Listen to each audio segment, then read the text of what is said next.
lulutuin natin ngayon ay crispy chicken skin. Yung ating mga ingredients ay 1/4 kilong chicken skin, Spanish paprika, at saka salt. Gagamit din tayo dito ng cooking oil. Ang una natin gagawin ay magpapainit tayo ng ating tubig. Tapos pag kumulo na yung ating tubig, lalagay na natin dito muna yung ating chicken skin.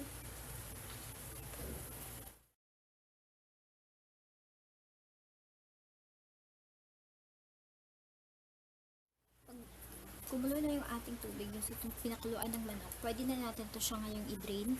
Itatapon na natin yung ating pinagkuluan ng tubig, tapos isa-set aside muna natin yung ating chicken skin.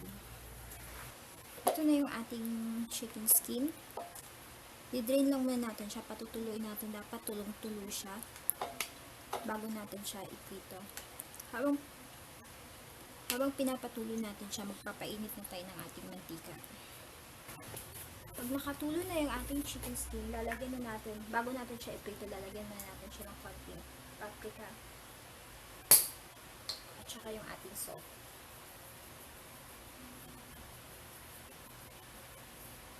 Then ihahalo lang natin siya.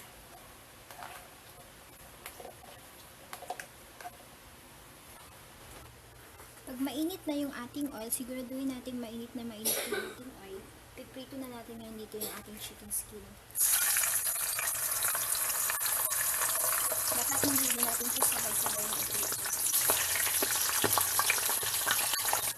Ito na ngayon yung ating crispy chicken skin. Pag luto na siya, papatuluin lang natin siya, tapos pwede na natin siyang iserve. Ito na ngayon ang ating crispy chicken skin.